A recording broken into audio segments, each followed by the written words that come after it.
Buenas. Bueno, en esta segunda parte de la materia vamos a empezar hablando del entrelazamiento.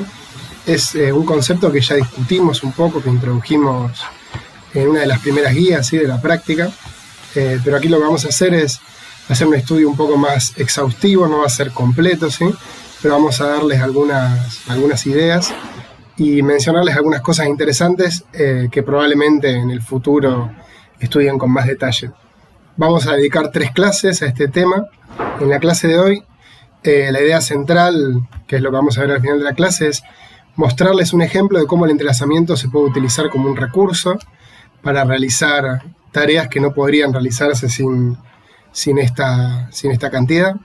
Después, en la clase que viene, vamos a introducir una forma de describir los estados en mecánica cuántica que es la más general posible que se conoce.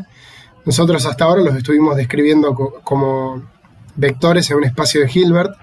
Bueno, va a haber sistemas físicos para los cuales los estados en los que el sistema se pueda encontrar no va a ser suficiente esa descripción en términos de estados, en términos de vectores del espacio de Hilbert, sino que uno va a tener que permitir ampliar el espacio de estados y considerar otras cosas. Esos van a ser lo que se llaman los operadores de densidad, y eso va a ser bastante natural porque de hecho cuando uno quiere hacer referencia al estado de un subsistema, un sistema mayor, esos operadores de densidad van a surgir naturalmente. O sea, van a ver que no es nada raro, digamos, pensar en que el estado de un sistema físico no pueda estar descrito por un estado puro.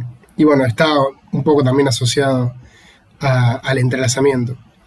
Y en la última clase de estas 3 que vamos a ver, vamos a introducir una de las cantidades que se utilizan para cuantificar el entrelazamiento.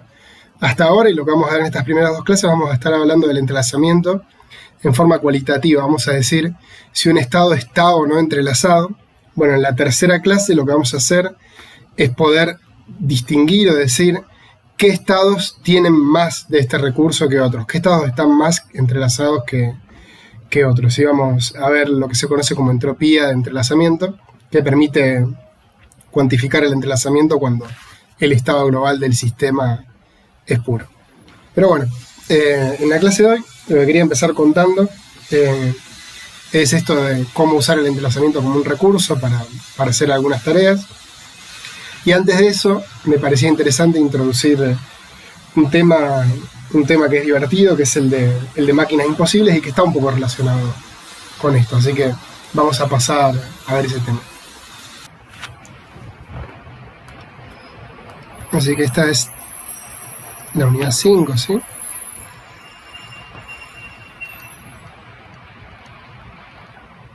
Que sería, vamos a tratar principalmente entrelazamiento. Voy a poner acá y teoría de la información.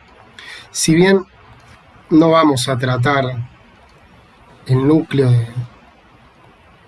de teoremas de teoría de la información, muchas veces se habla de teoría de la información en sentido amplio porque aparecen cantidades que son relevantes en la teoría de la información. Bueno, pero sepan que hay algunos teoremas importantes que no vamos a discutir acá, no vamos a discutir nada de la teoría de la información cuántica. Tampoco vamos a hablar mucho de la teoría de la información clásica, de los teoremas de Shannon.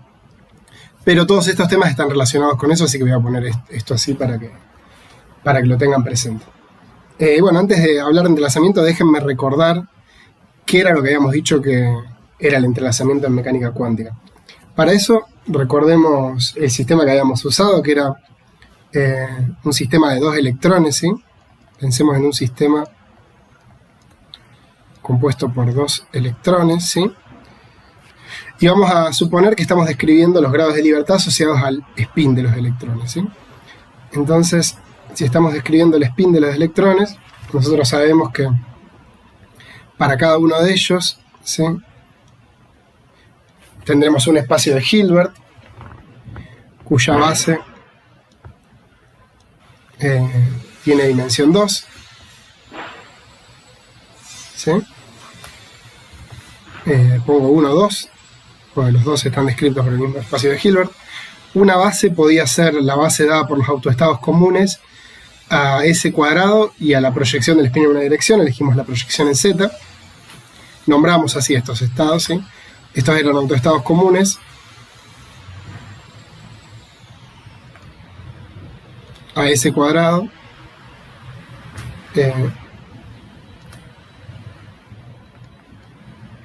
¿sí? Donde acá es un medio el spin, así que esto es 3/4. Y a sz.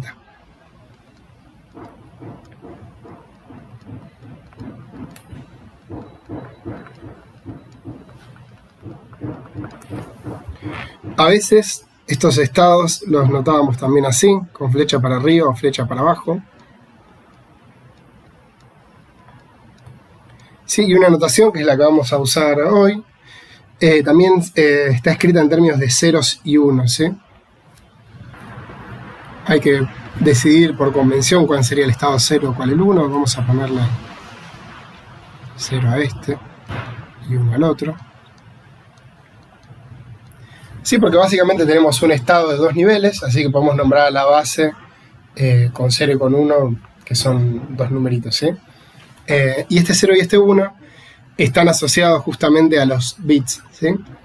Vamos a ver que un estado, el estado más arbitrario de un sistema cuántico, cuyo espacio de Hilbert tiene dimensión 2, es lo que se conoce como un estado de qubit, ¿sí?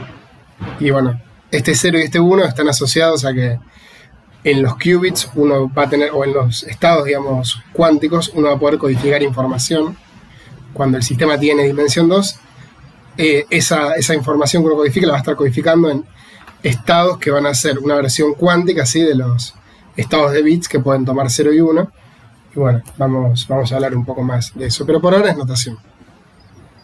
Entonces, si teníamos un sistema de 2 electrones, había un estado, habíamos visto un par de estados, pero en particular este estado, beta,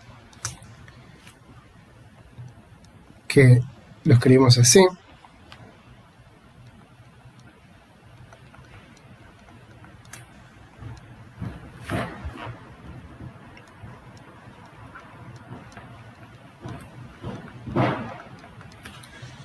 Este estado, ¿sí? Más menos, menos más, es un estado que está entrelazado entre las partes 1 y 2, esto lo habíamos visto. A veces es común usar esta notación para no poner el producto tensorial. Se suelen poner las cosas que identifican al primer electrón primero, las que identifican al segundo electrón segundo, ¿sí? Para hacer un poco más compacta la notación, es la que vamos a usar en esta clase. Y bueno, este estado era el estado que tenía spin total igual a 1 y spin total en z, proyección de spin en z igual a 0.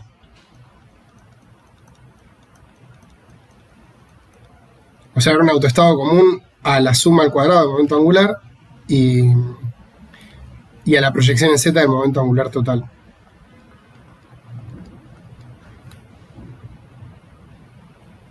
Esto sería la proyección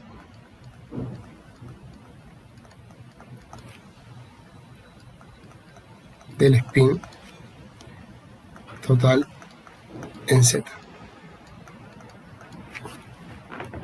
Bueno, beta estaba entrelazado. Está entrelazado entre los dos subsistemas, que serían cada uno de los electrones.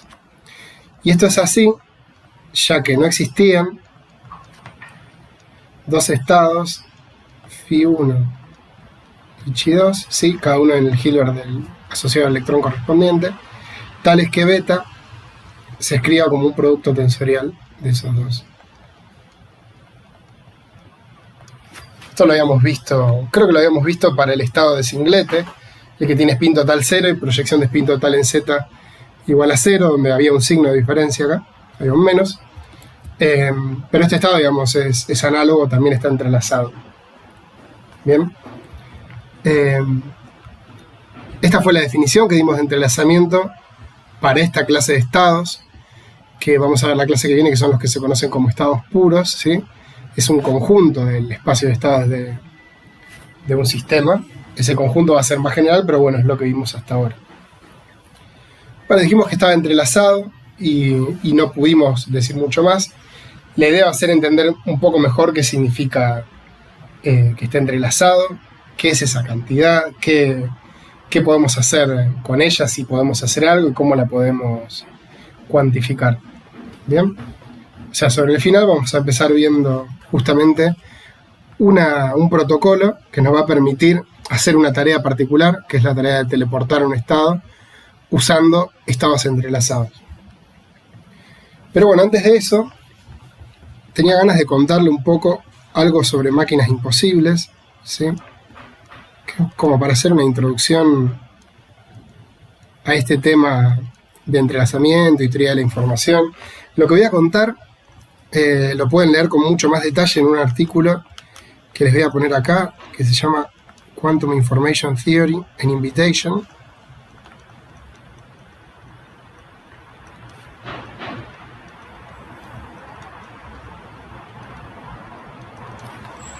Que es de Werner. Sí, y esto lo pueden encontrar en internet, en la red Archive, si buscan esto.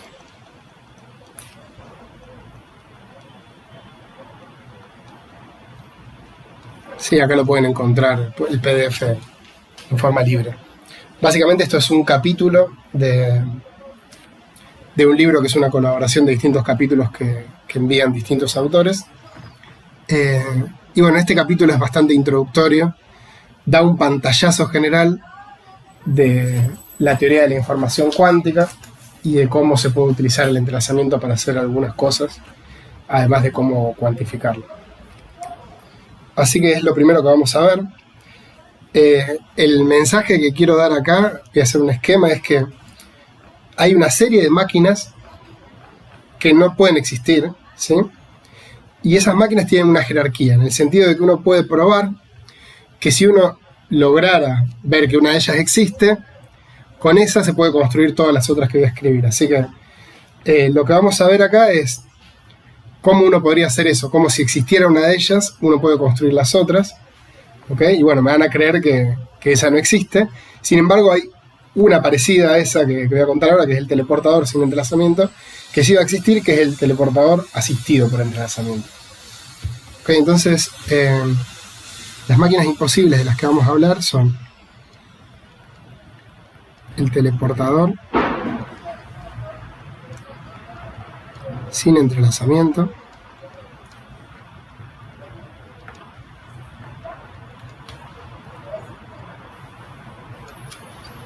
después el copiador cuántico universal. Este en particular ya vimos en un ejercicio que no existía, ¿sí? Habíamos visto que en mecánica cuántica no se puede clonar un estado arbitrario, a diferencia de lo que sucede en la física clásica. Después un aparato que haga mediciones simultáneas de dos cantidades, un medidor simultáneo, vamos a ponerlo. También sabemos que esto no existe, ¿sí? Porque hay cantidades que no son compatibles, que no podemos medir simultáneamente, que no podemos determinar los valores simultáneamente. Por ejemplo, la posición y el momento, dos componentes distintas del momento angular de algún sistema. Y bueno, el teléfono de Bell, del cual no vamos a hablar mucho hoy, pero lo vamos a poner acá para que se entienda cuál es la jerarquía. O sea, la jerarquía va en este sentido. Lo que quiere decir esta flecha es que si yo tengo un teleportador sin entrelazamiento, me puedo construir un copiador cuántico universal, un medidor simultáneo y un teléfono de Bell. Si tengo un copiador cuántico, me puedo construir un medidor simultáneo, un teléfono de Bell, etc., ¿sí? Un medidor simultáneo, me puedo construir también un teléfono de Bell. Y como dije, bueno, nosotros probamos ya que esta, por ejemplo, no existe. Así que al haber probado que esta no existe, sabemos, nos creemos ya que si esta jerarquía es cierta, esta no puede existir, ¿sí? Porque si existiera esta jerarquía, que ahora vamos a probar que es correcta, me diría que con un teleportador sin entrelazamiento yo puedo crearme un copiador cuántico universal, que sabemos que es algo que no es posible.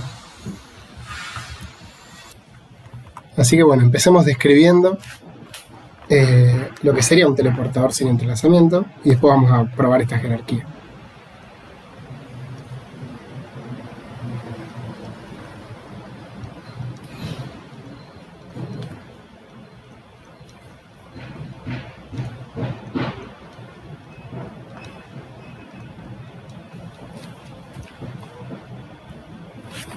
Bien, la idea de un teleportador es que yo tengo un estado cuántico,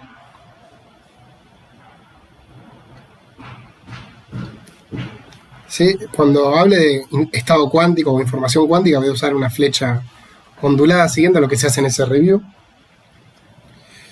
La idea va a ser que yo en algún momento haga una medición, una serie de mediciones, ¿sí? Para adquirir información sobre ese estado. O sea, acá aparece esto que está acá sería un aparato de medición.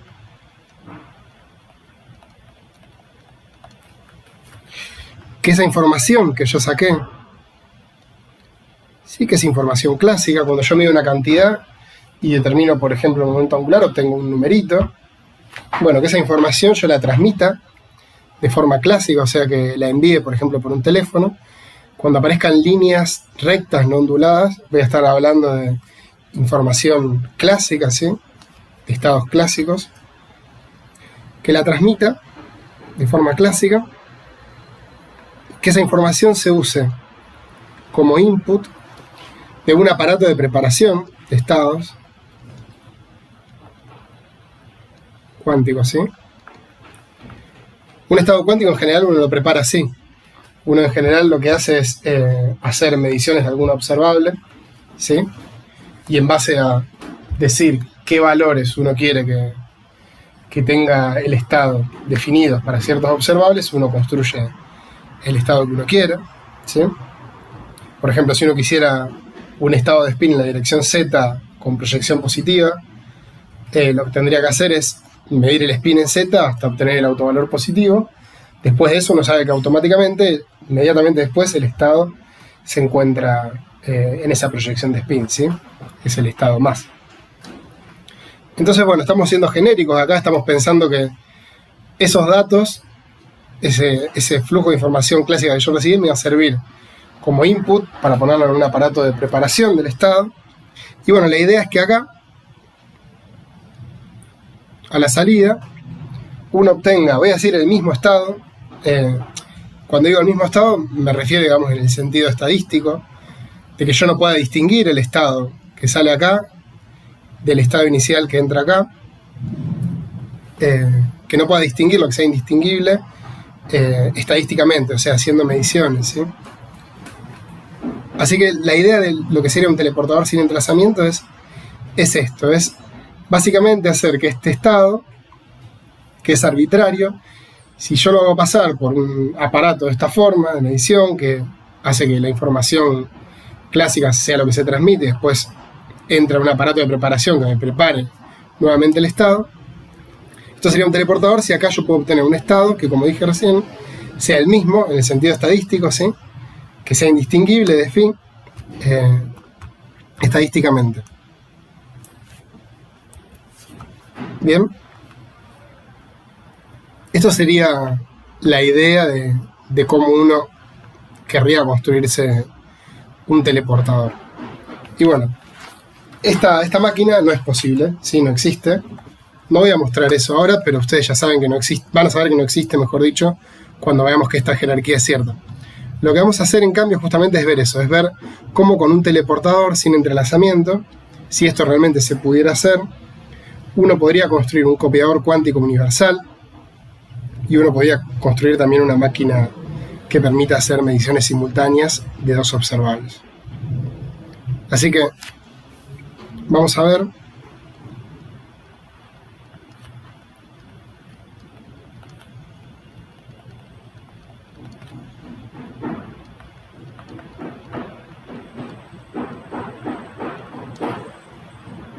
sin entrelazamiento, ¿sí? Vamos a ver que si existe un teleportador sin entrelazamiento, entonces podemos construir un copiador cuántico universal. Y bueno, veamos cómo es eso. Si la palabra universal hace referencia a que el aparato está ahí, yo meto cualquier estado y lo tiene que clonar, básicamente. No, el aparato no puede depender del estado que yo pongo como input. Del mismo modo que el teleportador no puede depender del estado que yo pongo como input. Es una máquina a la que yo le enchufo un estado y me lo tiene que teleportar, ¿sí? Lo tiene que traer acá, intacto, como dije antes, tiene que ser el mismo en ese sentido estadístico. Entonces, en este lenguaje, o en esta representación, ¿sí? Donde estamos graficando de alguna forma medio abstracta aparatos, lo que haría un copiador cuántico universal, ¿qué sería? Sería agarrar un estado inicial que yo le doy, un input, ¿sí?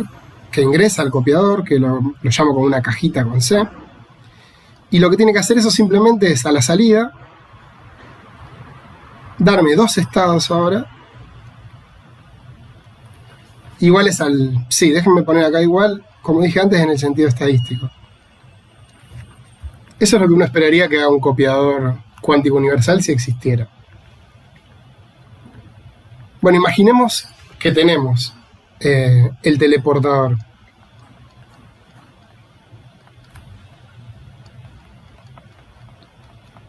El teleportador sin entrelazamiento.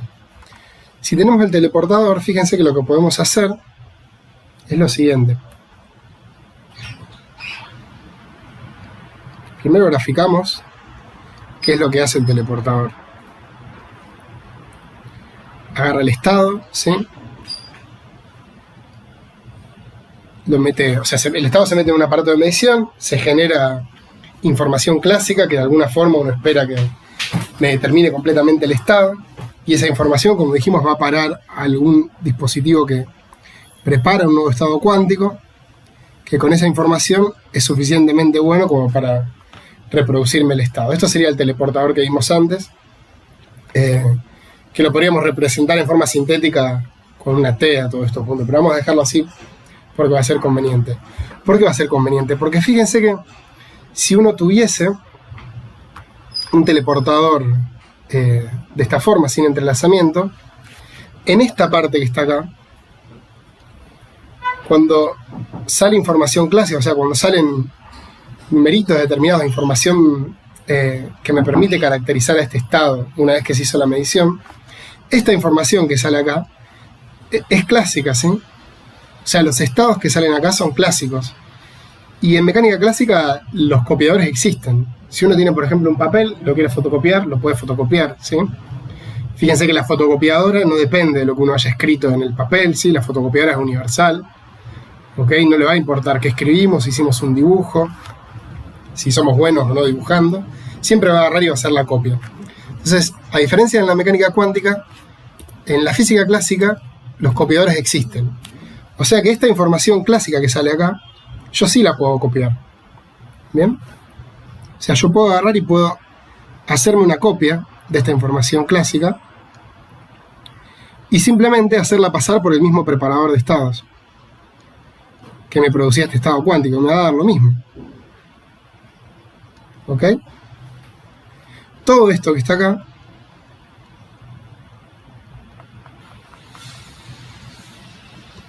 funciona entonces como un copiador.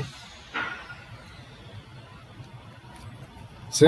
Hago el dibujo de vuelta, pero bueno, creo que es evidente. Porque entra información, entra un estado y salen dos estados iguales. ¿Bien? Y habíamos visto que, bueno, que en los copiadores uno daba la posibilidad también de que el estado del copiador cambiara. Acá no lo estamos representando solamente información asociada al estado que nos interesa copiar. Así que bueno, de forma muy esquemática, estamos viendo que si existiera un teleportador sin entrelazamiento, uno podría construirse un copiador cuántico universal. Pero nosotros habíamos visto que los copiadores cuánticos universales no existían, eso estaba asociado a la linealidad de la evolución en mecánica cuántica. Así que, como los copiadores cuánticos no existen, los teleportadores sin entrelazamiento al menos no pueden existir. O sea, esta es una máquina imposible, ¿sí? Y bueno, vamos a ver cómo con un copiador, que sabemos que no existe, uno podría agarrar y construirse un medidor simultáneo.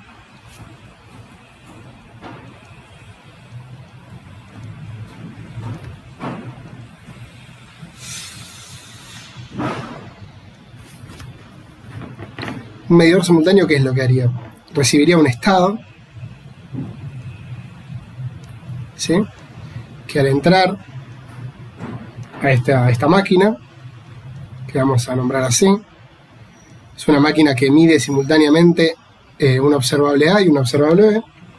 Lo que hace esta máquina es medir simultáneamente A y B y me da la salida, ¿sí?, dos estados clásicos.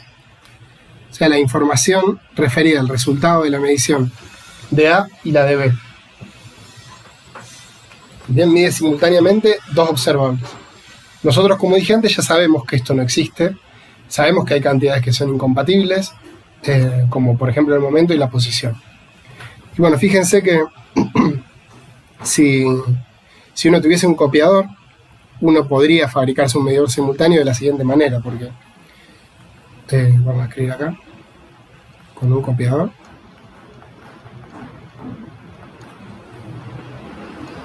¿Cómo se podría fabricar?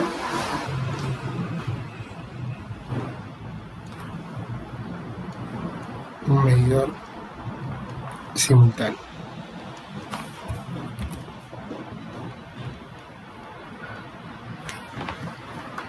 ¿Y cómo uno haría eso? Bueno, si uno tiene un copiador, lo que uno puede hacer es agarrar el estado inicial, hacerlo pasar por el copiador. Eso me va a dar dos estados iguales, ¿sí?, estados estadísticamente indistinguibles del estado inicial. Y a eso los hace pasar, o directamente los hace pasar. Cuando uno dice los hace pasar es porque uno piensa esto en términos de compuertas de operaciones, algo de lo que voy a hablar después, ¿sí? Pero a estos dos estados que el copiador me copia, lo que uno haría es medir el observable A. Acá saldría un valor para el observable A. Medir para este el B. Acá salía otro valor, el B. Y fíjense que justamente como estos dos estados que me sacó el copiador son independientes, yo estaría midiendo, en definitiva, de forma independiente, A y B, ¿sí?, al mismo tiempo. O sea que todo esto es el bloque que había llamado de arriba A y B. ¿Sí? O sea, entra un estado,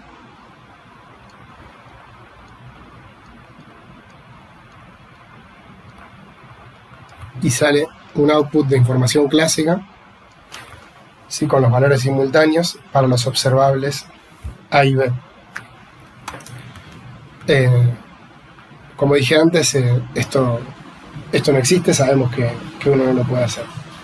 Y bueno, hay una máquina más en la jerarquía que no vamos a ver ahora, pero la voy a escribir acá, que se conoce como teléfono de Bell.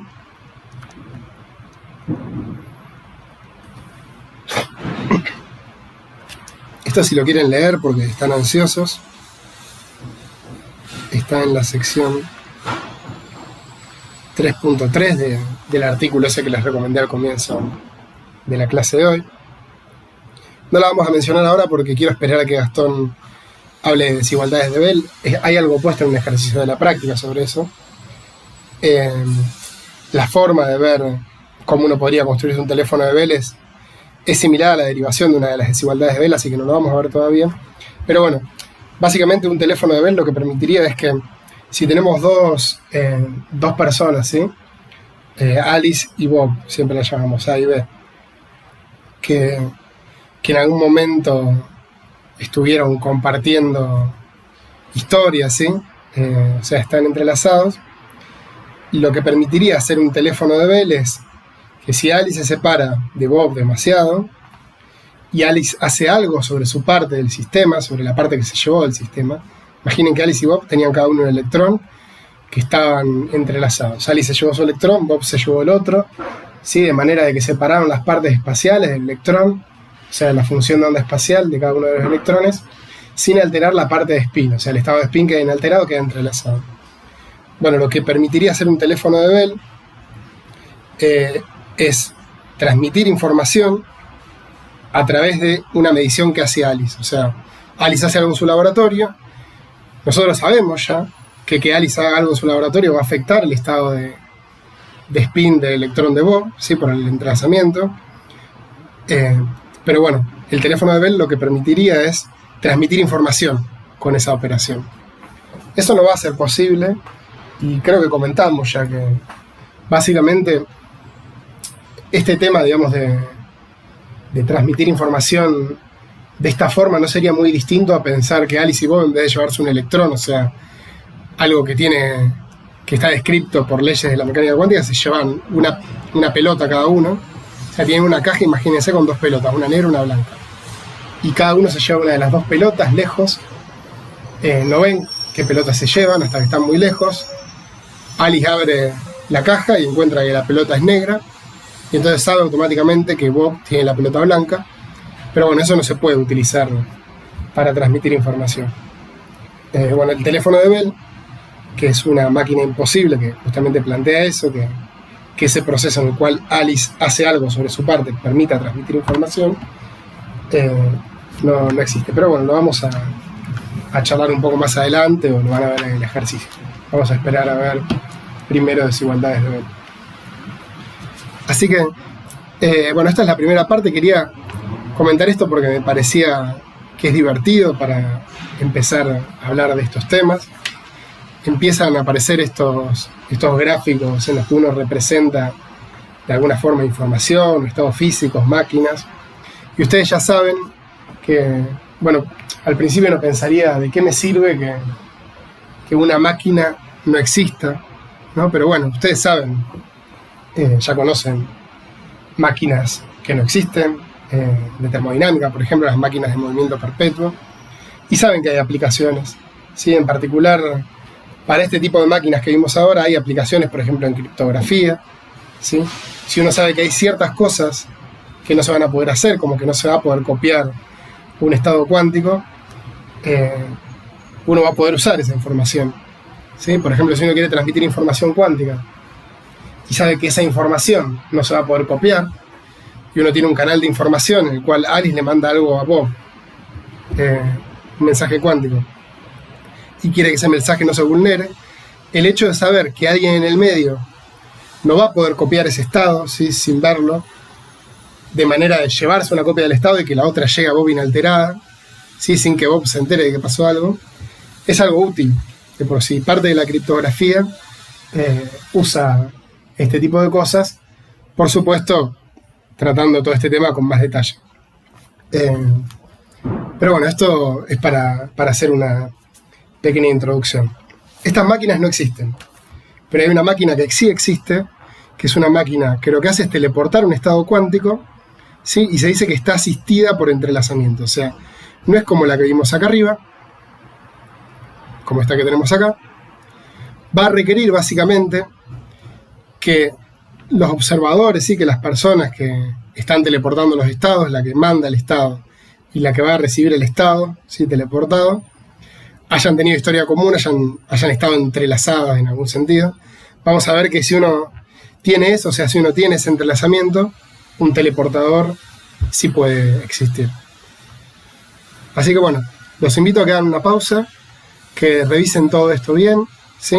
Pueden mirar un poco el artículo. La clase de hoy no va a ser muy larga.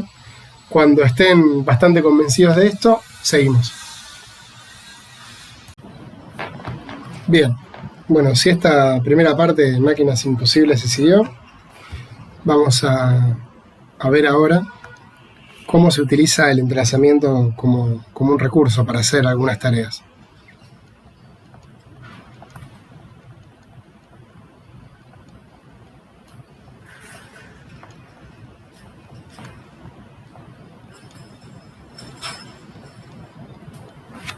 Y en particular, lo que vamos a hacer es enfocarnos en la tarea que se conoce como teleportación, pero asistida por entanglement.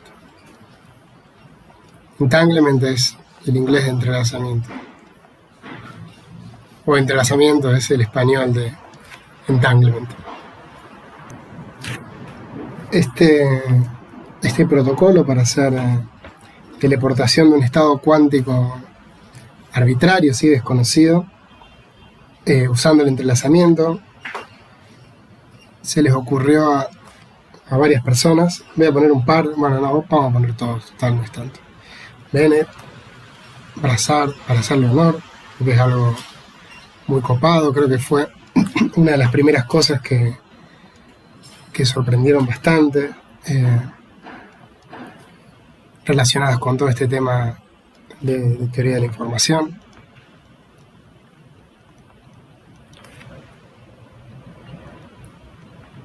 Pérez y Wouters. Y este trabajo después lo vamos a subir a la página de la materia por si alguno le quiere pegar una mirada. Sí, es una letter.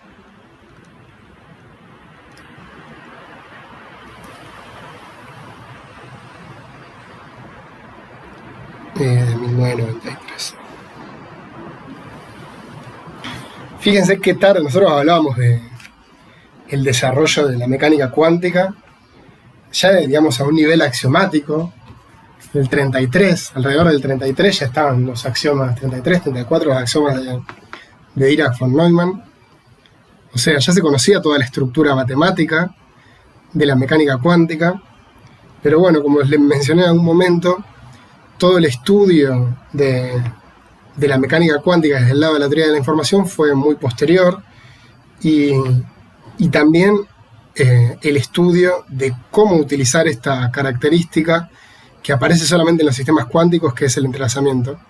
Esto les da una idea de que, bueno, que se miró tarde este tema, porque bueno, van a ver que el protocolo no es algo demasiado complicado, ¿sí? Es algo que tranquilamente vamos a poder seguir en esta clase con lo que ustedes aprendieron en menos de 3 meses de cursada de mecánica cuántica. Así que estos mismos autores son los que crearon el término, ¿sí? Los que llamaron justamente en el título del trabajo teleportar al estado cuántico, así que son los creadores del término teleportación asistida por entrelazamiento también. Vamos a ver que para hacer esto uno usa un estado entrelazado. Bien, entonces, ¿qué era un teleportador? Nosotros hace un rato habíamos pensado, un teleportador tiene que ser una máquina en la cual ingresa a un estado cuántico, alguien, digamos Alice, hace alguna serie de mediciones con la que saca información clásica de ese estado, o sea, saca numeritos, los valores de esas mediciones, los envía a otro lugar, por un teléfono, por mail, por lo que sea, a poco. Lo importante es que Alice no conoce el estado, sí solo conoce el resultado de las mediciones, los envía a Bob, que agarra y pone esos inputs en un aparato que prepara estados cuánticos, y eso me devuelve el mismo estado que el inicial. Bueno, habíamos dicho que esto no era posible, ¿sí? Sin embargo, lo que sí va a ser posible es un proceso en el cual Alice lo que hace es hacer operaciones no solamente sobre el estado cuántico que quiere teletransportar, que quiere teleportar, sino también sobre una parte de un estado entrelazado con algún estado de Bob. ¿Sí? Estas flechas acá indican dos estados, ¿sí? O mejor dicho, un estado global que tiene dos subsistemas es un estado global de un sistema formado por dos subsistemas, uno de los cuales está con Alice y otro de los cuales está con Bob. Por ejemplo, si Alice y Bob estaban juntos en algún momento, en algún lugar, y tenían dos electrones, hicieron interactuar esos dos electrones con un campo magnético, de alguna forma en la cual el estado global tuviese, por ejemplo, spin total definido. Si el estado tiene, por ejemplo, spin total definido 0 y spin total en Z1, vimos que ese estado, que era el del singlete, estaba entrelazado. Entonces, si Alice se lleva a uno de esos electrones y Bob se lleva al otro, de manera de mantener la parte del estado asociada a lo que describe los grados de libertad de spin inalterados, este estado, la parte de spin, sigue estando entrelazada, ¿sí? Eso se puede hacer, uno puede separar espacialmente las funciones de onda mediante interacciones adecuadas sin cambiar la parte de spin, o sea, es posible hacer esto. Entonces, bueno, si Alice tiene una parte de lo que se conoce como par EPR, en este caso, o sea, acá lo que vamos a usar no es un estado entrelazado cualquiera, sino que vamos a usar un par EPR. No quiero entrar en definiciones ahora de esto porque no es relevante todavía, se los digo simplemente porque quizás se me escapa la palabra, como recién. Pero un par EPR va a ser simplemente un estado, ¿sí?, que describe el estado físico de un sistema formado por dos subsistemas que está maximalmente entrelazado.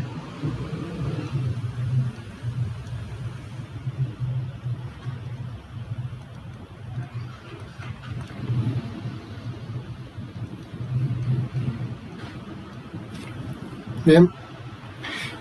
Y en particular, bueno, van a verlo en la guía esto también, pero va a haber una forma,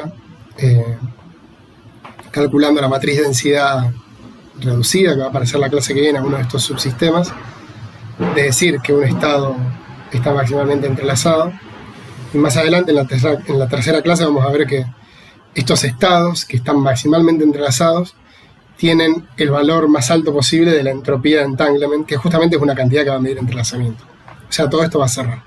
Pero par EPR, cuando diga par EPR, piensen simplemente en un estado gamma, ¿sí?, que está maximalmente entrelazado entre las dos partes.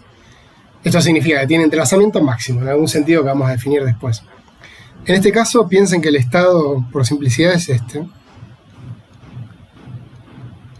porque va a ser lo más cómodo para trabajar y para escribir el protocolo. Pero con cualquier estado maximalmente entrelazado se puede hacer lo mismo. O sea, este no es el estado beta que habíamos escrito más arriba, pero es un estado que uno puede probar de la misma forma que está entrelazado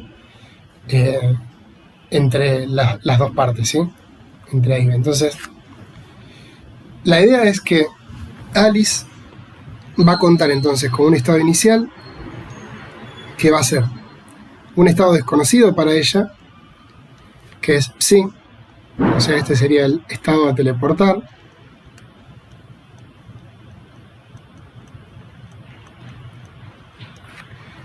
Y la parte del estado que describe al par EPR. Bien. Vamos a escribir un poco mejor este estado, teniendo en cuenta que es cada uno. Supongamos que este psi lo escribimos en la base, o sea, que es un estado que describe spin, ¿sí? Imaginemos que queremos transportar también el estado de spin de un electrón. Entonces vamos a decir que en forma genérica este estado estará caracterizado por dos coeficientes, alfa y beta. Bien, entonces esto se puede reescribir usando lo que es cada uno de estos estados de esta forma.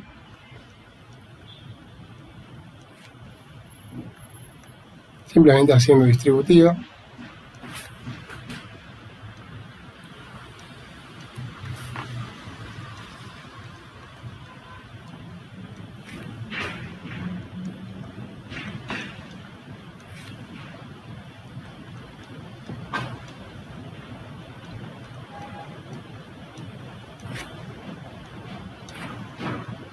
Bueno, lo escribo así porque va a ser útil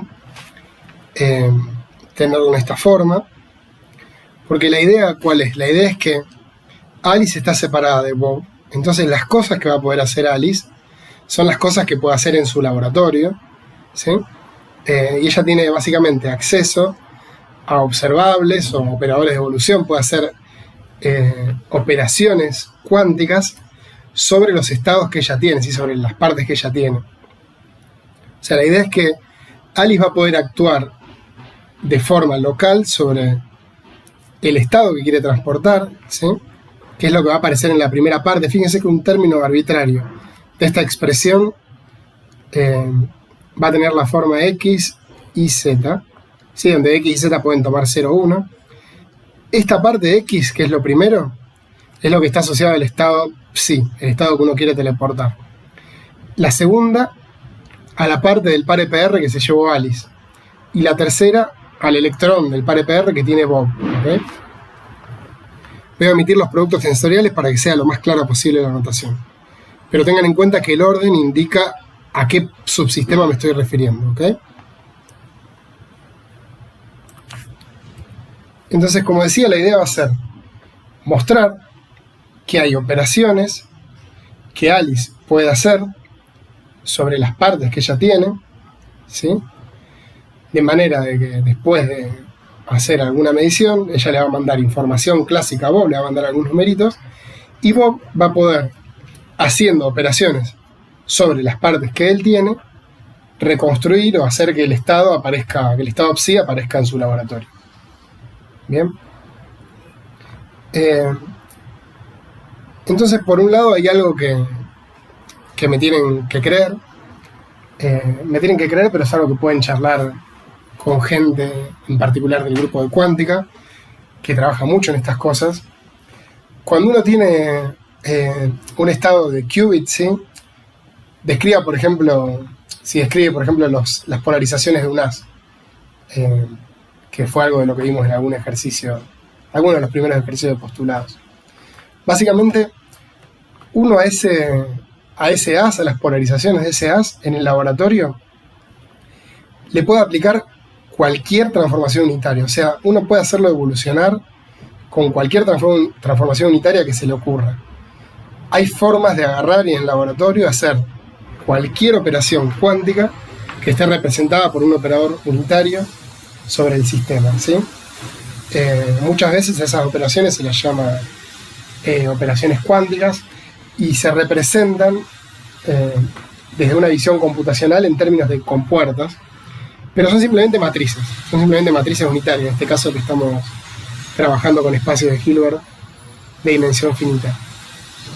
¿Ok? Entonces, lo que me tienen que creer es que Alice va a poder en su laboratorio hacer transformaciones de los estados que ella tenga que consistan en aplicar operaciones unitarias a las partes accesibles a ella, a los subsistemas que son accesibles a ella. O sea, Alice va a poder aplicar cualquier operador unitario a las partes 1 y 2, que son las partes que tiene ella, la parte que está asociada al estado psi y al pedazo del par EPR que se llevó, ¿sí? Y las va a poder realmente implementar en el laboratorio, ¿sí? Mientras que la matriz sea unitaria, va a haber una forma real de agarrar y que Alice haga realmente eso. Eso es lo que me tienen que creer. ¿Bien? Entonces, si me creen eso, les voy a introducir una de las primeras compuertas cuánticas que van a ver. No vamos a ver mucho de esto, pero como de vuelta en los libros aparece bastante este lenguaje, me parece que quizás se puede complicar por pavadas que puedan seguir algo en la literatura, cuando simplemente es decir bien qué es cada cosa. Entonces, vamos a mostrar la compuerta cuántica que se llama CNOT. Es Conditional Not. Que lo que hace en términos abstractos es, tiene una entrada, ¿sí? De dos partes. Me va a servir porque Alice tiene una parte que es el estado que quiere transmitir y otra parte que es su electrón, el estado de spin de su electrón. Bueno, lo que hace la CNOT es, en la primera parte la deja igual y en la segunda le suma a B en módulo 2 A. Esto puede parecer muy complicado, pero es muy sencillo, ¿sí? La base computacional a veces se llama, pero la base del Hilbert natural que uno puede escribir para los estados de Alice es esta, ¿sí? Es el producto tensorial de la base asociada al estado que uno quiere transmitir, al estado del qubit que quiere transmitir, y al estado del spin del electrón que se llevó Alice, ¿sí? Tiene 4 elementos. Bueno, lo que hace CNOT a cada uno de estos elementos es lo siguiente. El primero, la primera parte siempre queda igual en todos, ¿sí? Y después, en la segunda parte, suma la primera parte, pero con módulo 2. Esto significa suma en módulo 2. O sea, significa básicamente que si me pasé, si me dio algo distinto a 0 o 1, tengo que volver a empezar en el mismo orden. Entonces, 0 más 0 me da 0. 0 más 1 me da 1. 0 más 1 me da 1. Pero acá 1 más 1 me da 2. Bueno, con el 2 lo pongo como 0, ¿sí? Lo tomo como equivalente al 0. Entonces ustedes ya saben que si yo defino o digo cómo actúa un operador sobre una base del espacio de Hilbert, eso automáticamente me lo determina el operador. Y de hecho, si quiero escribir a ese operador, al operador CNOT, en esta base ordenada que tenemos acá, ordenada de esta forma, ese operador es una matriz muy sencilla que toma esta forma.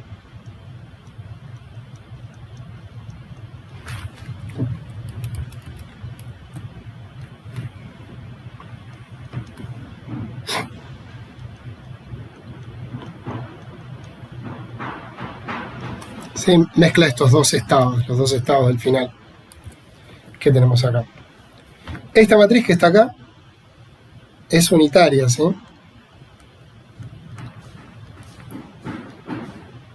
Y es local sobre los subsistemas de Alice, o sea, actúa justamente sobre dos grados de libertad asociada al spin de la parte del par EPR que se llevó a Alice, y al spin asociado al estado que Alice quiere transmitir, ¿sí? Estamos pensando en ese caso sencillo en el cual el estado que uno quiere transmitir está descrito por un espacio de Hilbert en la misma dimensión, ¿sí? Para simplificar las cosas. Bueno, esta es una operación unitaria entonces, o sea que ustedes me tienen que creer que en el laboratorio Alice puede hacer esto. Puede agarrar un estado cualquiera y construirse una compuerta cuántica, algo que al estado lo transforme con esta matriz. Entonces, ¿cuál es el protocolo? Déjenme antes del protocolo introducir una más que va a ser útil. Así ya cerramos con esto. Vamos acá a poner compuertas cuánticas. Voy a dar solamente dos, que son las relevantes.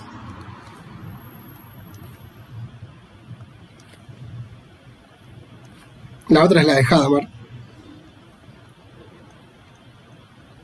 La compuerta de Hadamard actúa sobre un solo qubit, ¿sí? Sobre un estado de qubit. Y básicamente es una matriz. Vamos a poner UH.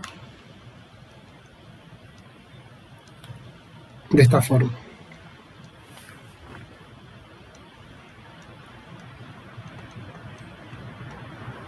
O sea, lo que le hace la compuerta de Hadamard a un estado A0 más B1 es transformarlo al estado A por 0 más 1 sobre raíz de 2 más B por 0 menos 1 sobre raíz de 2. Verifiquen esto, si vayan pausando si no se va siguiendo. Lo importante de vuelta es que esto también es una operación unitaria, sí, es una compuerta cuántica que uno puede construir en el laboratorio. Entonces, con esto dicho, de estas compuertas cuánticas hay bastante más, ¿sí? Y bueno, el estudio de estas es la parte inicial que uno hace cuando comienza a estudiar algo de computación cuántica. Acá no vamos a ver mucho de ese tema, pero si les interesa, en el libro de Nielsen y Chuan, donde está descrito el protocolo de teleportación cuántica, que es la sección 1.37, está explicado. Y un poco antes también hay otras compuertas cuánticas introducidas. Son simplemente operaciones, ¿sí? Operaciones unitarias que uno puede hacer sobre el estado, que uno realmente puede efectuar en el laboratorio, al menos para estados de 2 niveles, para sistemas de 2 niveles. ¿Bien? Tengo entendido que con polarizaciones de haces, para polarizaciones de haces, uno básicamente puede aplicar lo que quiera sobre el estado. Puede hacerle cualquier transformación unitaria. Entonces, dicho eso, vamos a escribir cuál es el protocolo de teleportación asistida por entrelazamiento, ¿sí?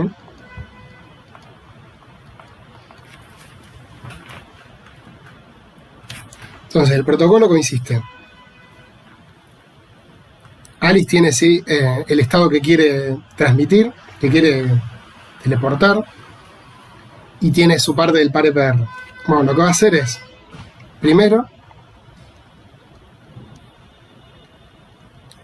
Alice aplica CNOT sobre, digamos, subsistemas, ¿sí? Los sistemas que son accesibles a Alice. Ahora vamos a escribir todas esas operaciones. En la segunda parte lo que hace Alice es aplicar la compuerta de Hadamard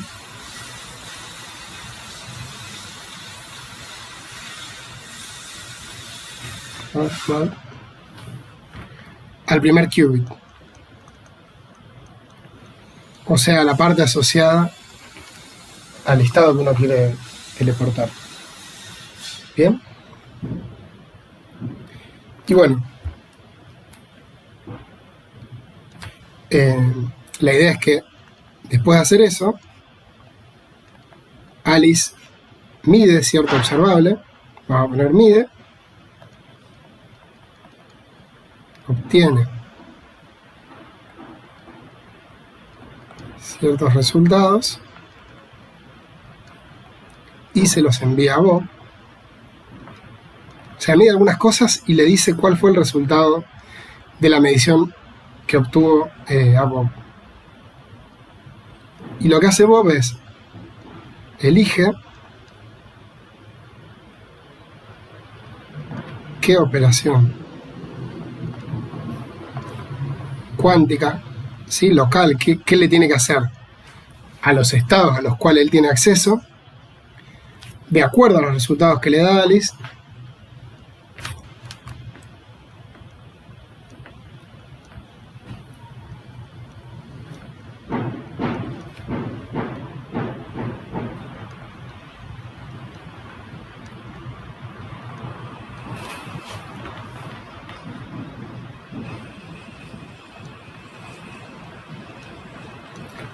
¿sí?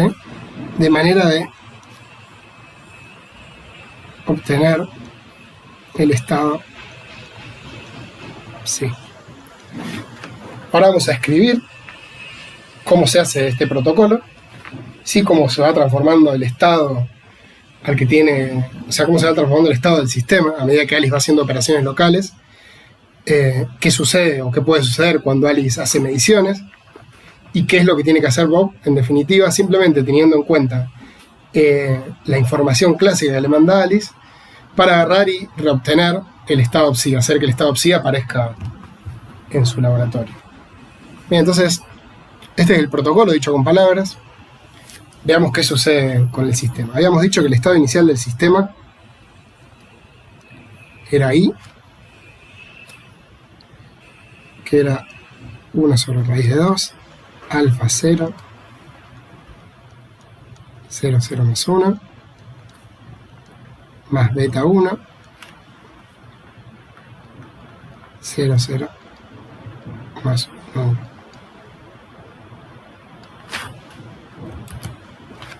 Bien. Entonces, lo primero que tiene que hacer Alice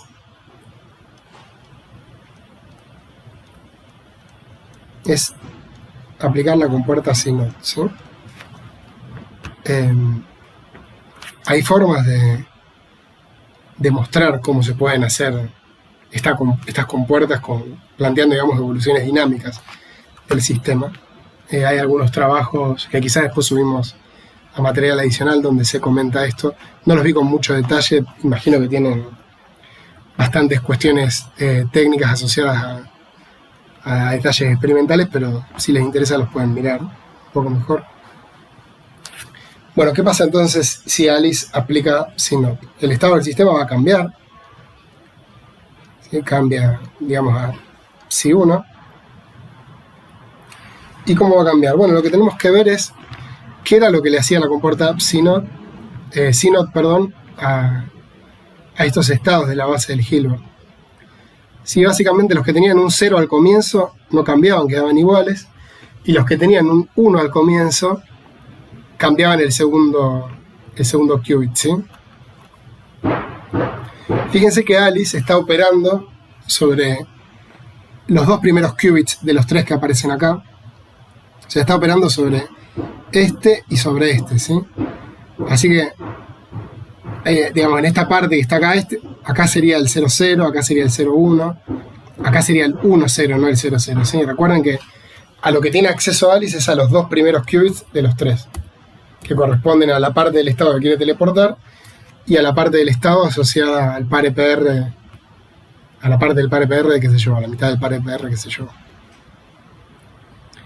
Entonces, ¿qué es lo que va a pasar cuando uno aplique CNOT a ese estado?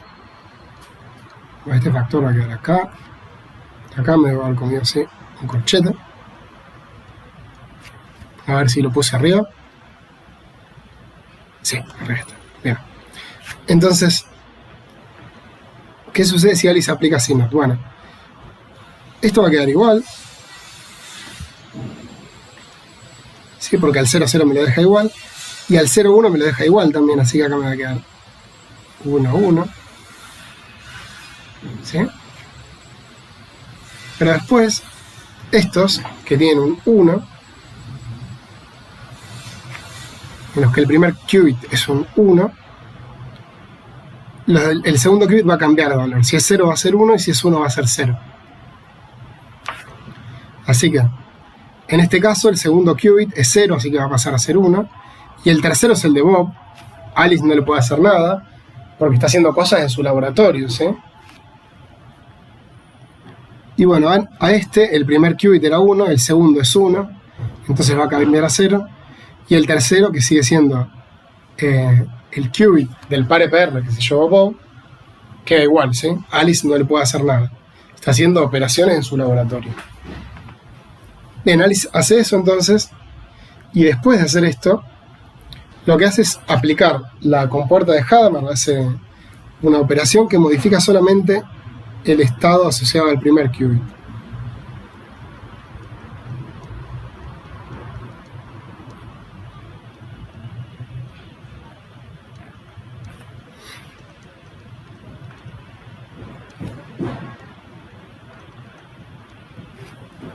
Bien, y bueno, habíamos visto más arriba qué era lo que hacía Hadamard. Básicamente, fíjense, al 0, el 0 acá lo obtenemos en esta expresión cuando B es 0 y A es 1.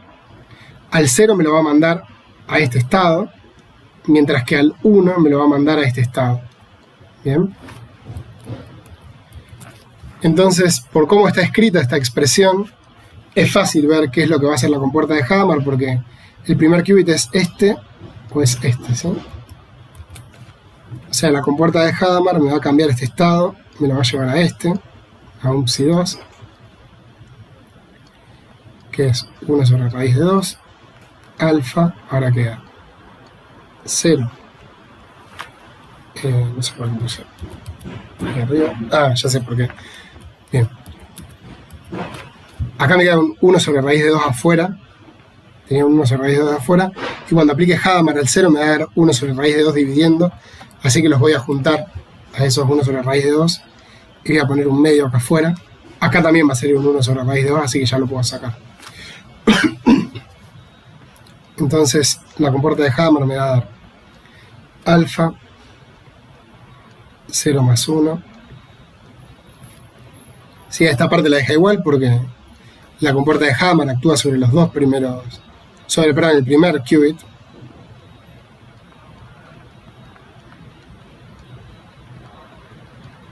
Y después al 1, Hadamard me lo manda a 0 menos 1. Y la segunda parte queda igual.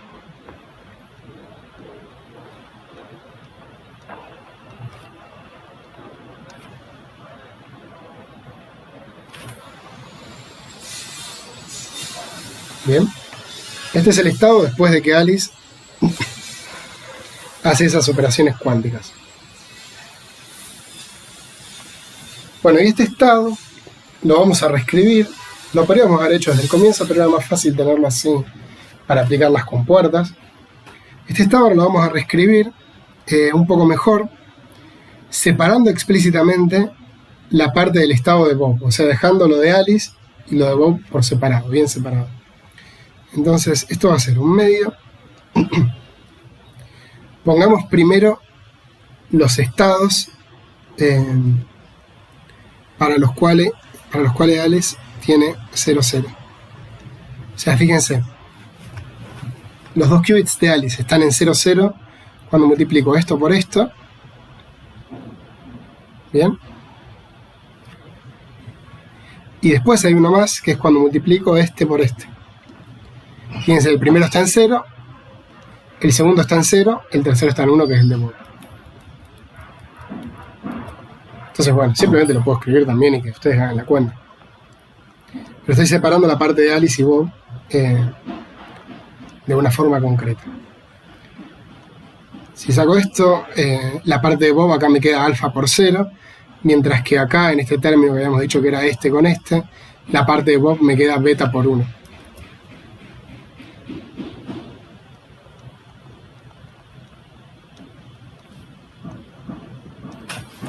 Bueno, voy a hacer lo mismo para el resto de la base asociada a los 2 qubits que tiene Alice.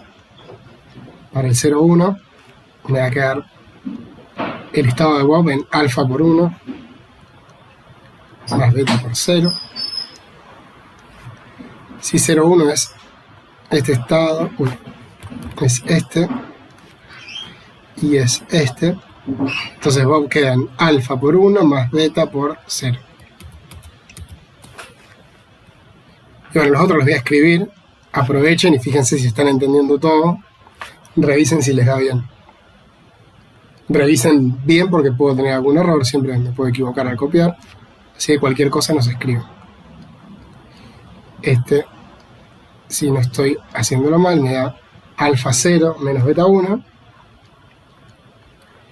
y este me da 1, 1 por alfa 1 menos beta 0. Bien.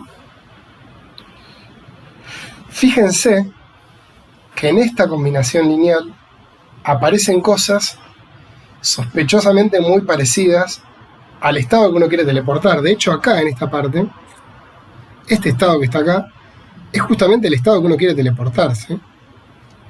Es el estado psi. Y estos no lo son, pero son bastante parecidos. O sea, este y este.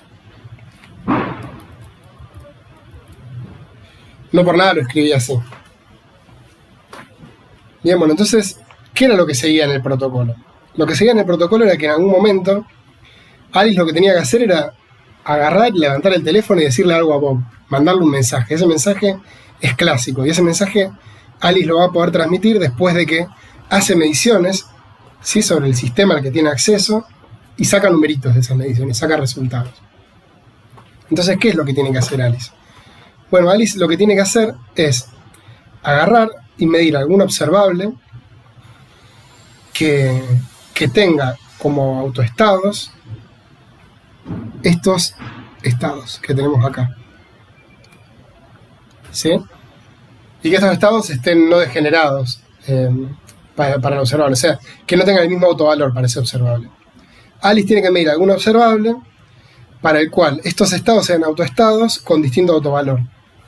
¿Por qué quiero que pase eso? Porque si Alice hace una medición de ese observable, después de medir obtendrá algún valor, ¿sí?, y el estado del sistema va a colapsar o a esta parte, o a esta parte, a esta parte, o a esta parte. Bien, entonces esta parte del protocolo en la que pusimos Alice mide, obtiene ciertos resultados y se los envía a Bob, hace referencia a eso. Mide, bueno, no mide cualquier cosa. Tiene que agarrar un observable, que es fácil construirse observables, que tengan como autoestados a estos que aparecen acá, con autovalores distintos. Cuando obtiene un resultado ya sabe a qué colapsó el estado del sistema, ¿sí? en su parte, o sea, sabe que colapsó a 0,0 o a 0,1 o a 1,0 o a 1,1. ¿Bien? Y lo que va a enviarle a Bob es esa información, es básicamente decirle si el estado al que ella tiene acceso colapsó a 0,0, a 0,1, a 1,0 o a 1,1. Pero bueno, tengan en cuenta que para que colapse alguno de esos, el observable que tiene que medir Alice lo tiene que tener como autovectores a esos vectores que tenemos ahí. Entonces,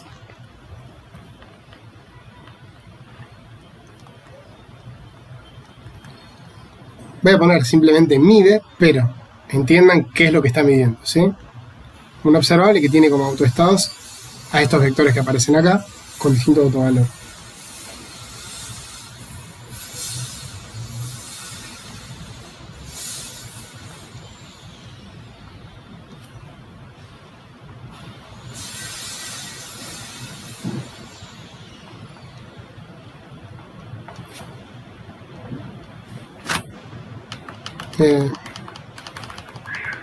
Vamos a poner, le dice a Bob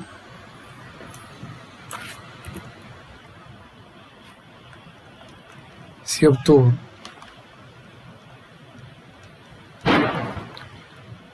entonces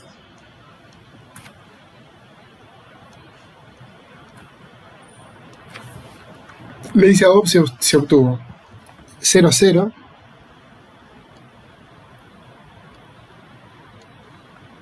si obtuvo 0,0, recuerden, significa si obtuvo el autovalor correspondiente a este autoestado, ¿sí? Que es autovector del observable que Alice está midiendo. Déjenme ponerlo así, para que se entienda que Alice sabe que el estado del sistema, después de la medición, inmediatamente después de la medición, colapsó a esto, ¿sí? Por alguna parte asociada a lo de Bob. Su parte sabe que colapsó a esto. Entonces, Alice le manda algún mensaje clásico a Bob, le manda en un papelito, le dice por teléfono: che, Bob, 0,0, Bob 0,1, Bob 1,0 o Bob 1,1. Si es un mensaje que no tiene nada de cuántico. ¿Ok? Son dos numeritos. Le manda dos numeritos a Bob. De acuerdo a los numeritos que Alice le mande, Bob va a hacer o no hacer algo. Si Alice le manda estos dos numeritos, el numerito 0,0, Bob simplemente interpreta que no tiene que hacer nada.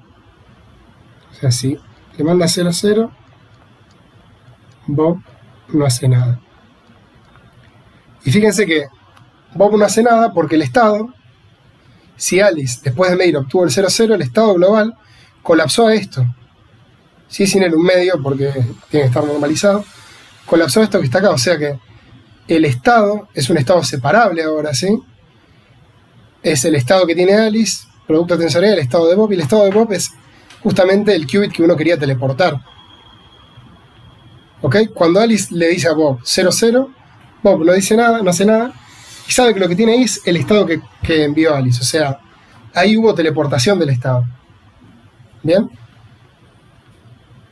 Pero bueno, aunque Alice no obtenga 0,0, porque ya sabemos que esto es una teoría probabilística y hay probabilidades de encontrar algún valor, pero uno no sabe hasta que no mide qué valor obtiene, y de hecho si uno mide y obtiene un valor que no es el que quería, uno de alguna forma destruye el estado, ¿sí?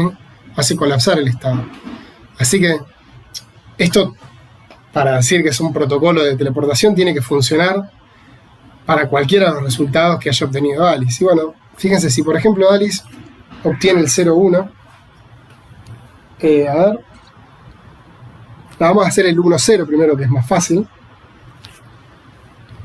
Si Alice obtiene el 1,0, Bob lo que va a hacer, cuando Alice le dice Bob 1,0, es aplicar una compuerta cuántica que se conoce como X, es simplemente la matriz, como Z, la matriz de Pauli Z. ¿Sí? Que ya saben que es una matriz unitaria y me tienen que creer que Bob puede agarrar y hacer eso. Recuerden que Bob está actuando sobre su estado de qubit, ¿sí? El que tiene él. Bien. Entonces tiene que aplicar una matriz que sea de dimensión 2×2. La matriz Z es sigma X simplemente. Y fíjense, si Alice obtuvo 1, 0, el estado colapsó a esta parte, el estado global del sistema.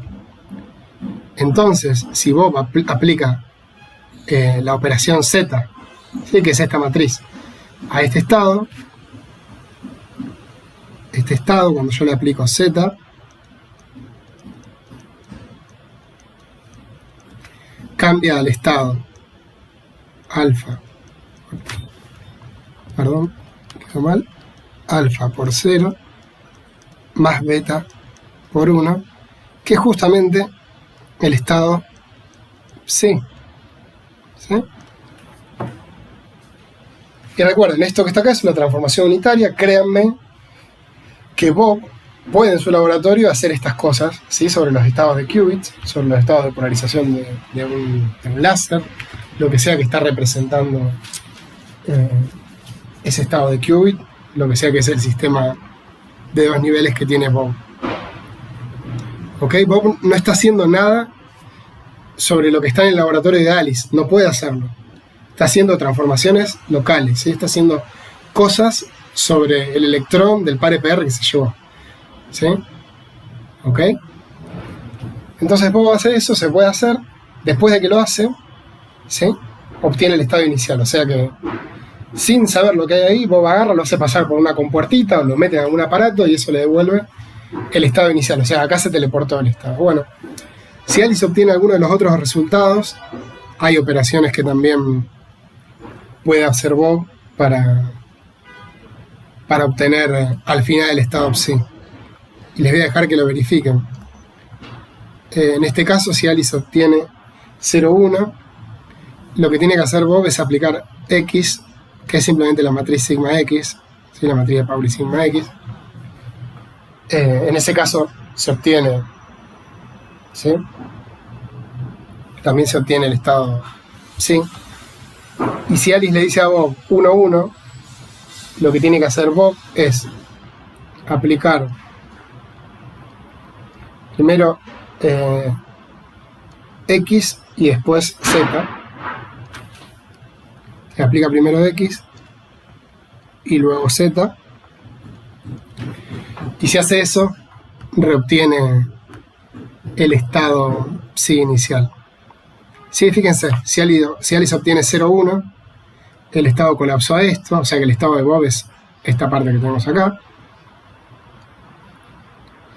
O sea que Bob, si aplica sigma X cambia el 0 por 1 y el 1 por 0, me queda el estado inicial. Y en este que está acá, hay que hacer algo parecido, pero no alcanza con aplicar sigma X, en este de acá abajo. Hay que cambiarle el signo también al estado 0, porque recuerden que las fases relativas son importantes, si describen estados distintos si uno cambia una fase relativa.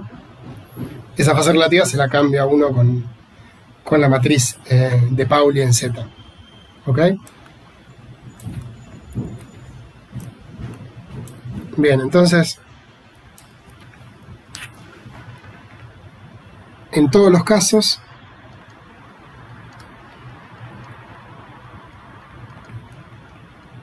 luego de operar sobre su parte del par EPR, Bob obtiene psi. O sea, después de que Bob hace cosas, el estado que queda en el laboratorio de Bob es el estado psi que uno quería teleportar. ¿Sí? Es maravilloso, o sea, se puede hacer teleportación de estados cuánticos, pero fíjense, quizás en todo el protocolo queda un poco escondido cómo entra el hecho del entrelazamiento, ¿sí? Pero bueno, es fundamental realmente que Alice y Bob hayan compartido un estado entrelazado. Y bueno, los invito, si quieren, a que miren un poco si esto se podría hacer, si el estado que comparten Alice y Bob es un par que no está entrelazado, ¿sí? Si, por ejemplo, comparten un estado separable, van a ver que no hay forma, es difícil probar que no hay forma, pero bueno, al menos convénzanse mirando un poco este protocolo, que parece muy difícil pensar que Alice, haciendo operaciones solamente sobre sus subsistemas y sobre los subsistemas a los cuales tiene acceso, pueda agarrar y lograr, transmitiendo la información clásica a Bob, decirle algo que a Bob, haciendo operaciones en su laboratorio, le permita reconstruir el estado psi que Alice en principio no conoce, ¿sí? Fíjense que en un momento tuvimos que asumir que Alice sabe algo del estado psi. Todas las cosas que hizo Alice son operaciones definidas de forma independiente a cuál es el estado que quiere teleportar. Aplica una compuerta que tiene estos coeficientes, ¿sí? O sea, hace algo, a cualquier estado le hace algo, aplica esto y después simplemente hace mediciones de algún observable, ¿sí?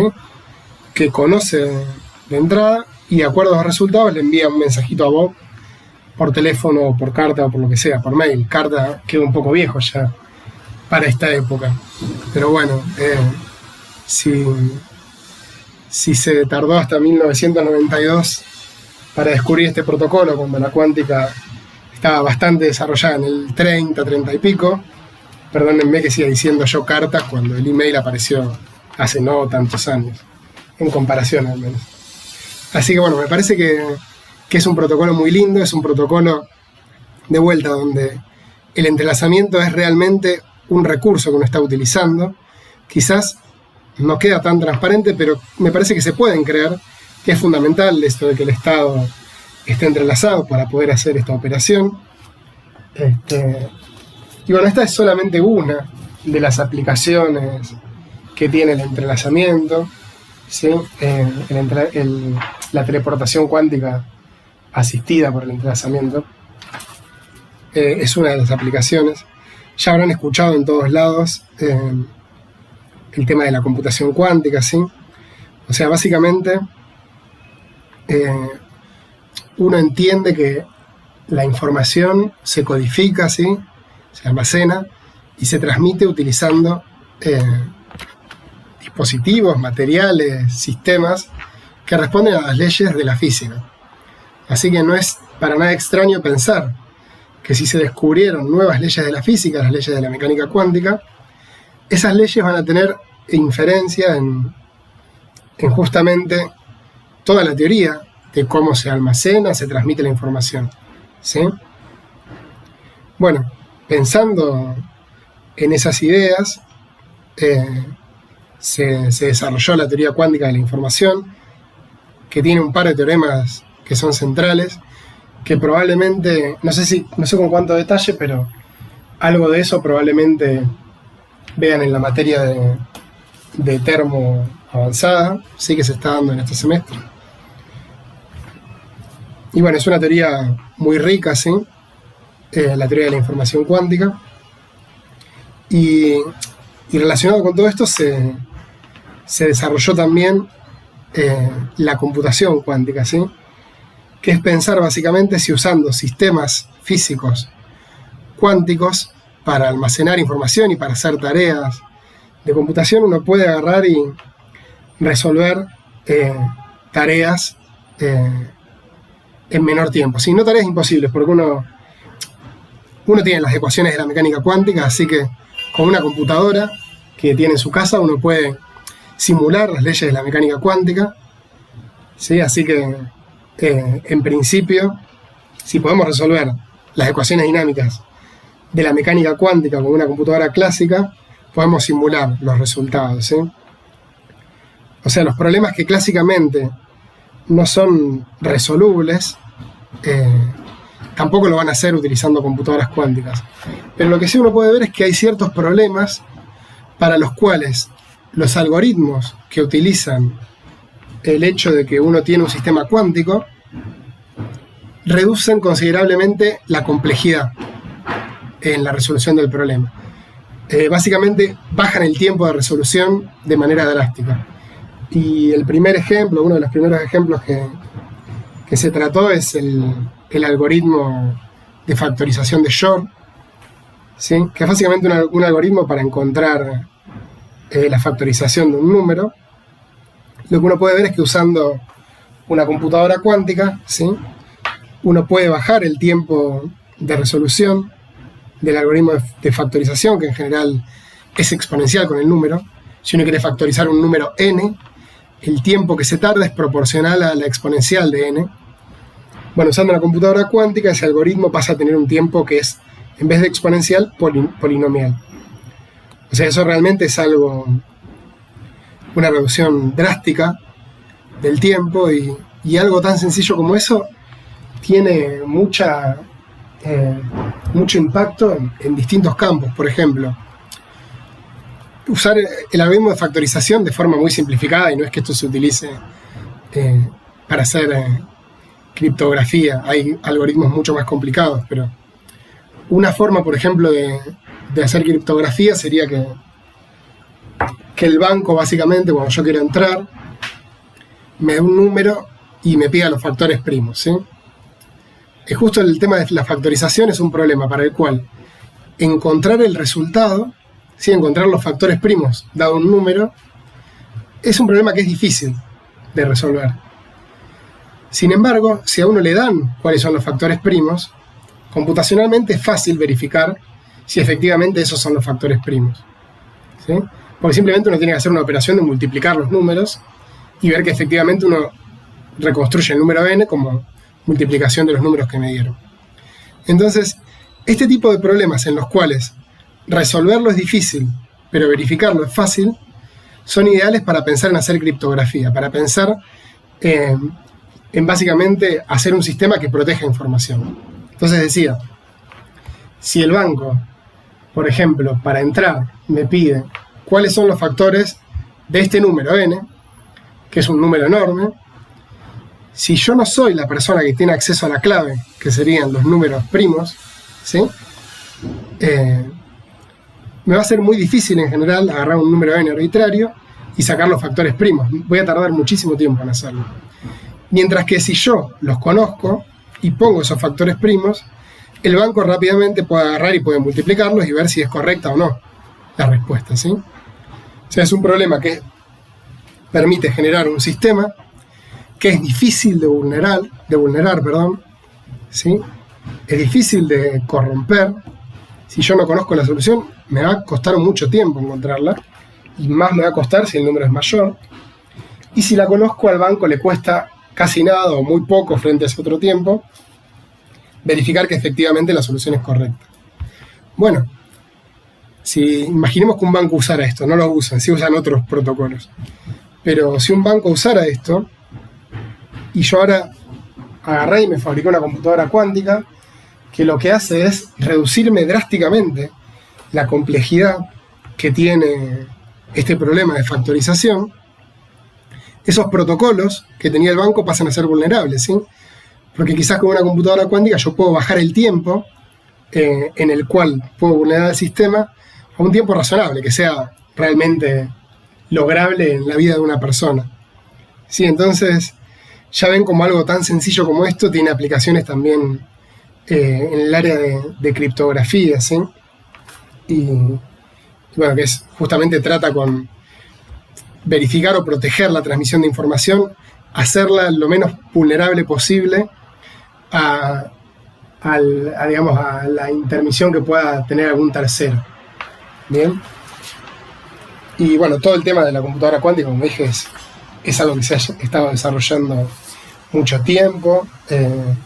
Siempre en alguna de las consultas dijimos, siempre faltan 20 años para que haya una computadora cuántica que nos permita hacer cosas, que nos permita resolver problemas interesantes. Pero bueno, cada vez nos vamos acercando más a la computadora cuántica. Hay un montón de temas que se tienen que resolver en el medio. Hay cosas que se tienen que tratar. Algo de lo que mencionamos ya es el tema de los códigos de corrección de errores, que lo hablamos muy al comienzo de la materia.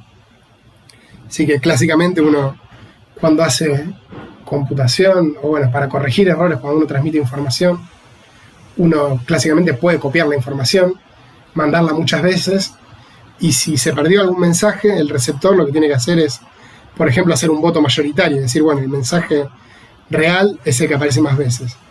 Cuánticamente, como uno no puede hacer copias de los estados cuánticos, esa idea básica para hacer un código de corrección de errores ya no es aplicable, ¿sí? Pero bueno, es interesante que hay otras formas de corregir errores para sistemas cuánticos, y eso es fundamental en la tarea de pensar en hacer computación, porque las computadoras también cometen errores que se van corrigiendo, ¿sí? En el proceso hay algoritmos para corregirlos. Así que bueno, todo esto está muy entrelazado, hay muchas cosas interesantes relacionadas, y bueno, lamentablemente no tenemos tanto tiempo para verlas a todas, pero yo los invito, si les interesa, a leer un poco más toda esta primera parte que aparece en el libro de Nielsen y Chuang. Hay también unas notas de clase de John Preskill que están subidas en la web. Si a alguno les interesa me las puede pedir, yo las tengo. Es una materia específica de teoría de la información, así que también hay un detalle de la teoría clásica de la información. Pero bueno, traten de explorar un poco y divertirse con este tema. La clase que viene lo que vamos a hacer es introducir una descripción más general de los estados cuánticos de un sistema. Eso va a ser relevante, no es un invento, va a ser algo relevante y algo que aparece, van a ver inmediatamente, o sea, algo que todavía no vimos demasiado porque no nos metimos con pensar cómo describir los estados de subsistemas, pero va a aparecer naturalmente. Y eso, bueno, nos va a servir un poco más para entender un poco mejor cómo caracterizar el entrelazamiento y, en definitiva, cómo cuantificarlo. Nos vamos a quedar, como siempre en esta materia, muy cortos con lo que vamos a ver, pero me parece que es una linda parte, así que, bueno, los invito a que disfruten estas primeras clases que se vienen. Eso es todo lo que quería contar hoy, y bueno, nos vemos en la próxima. Hasta luego.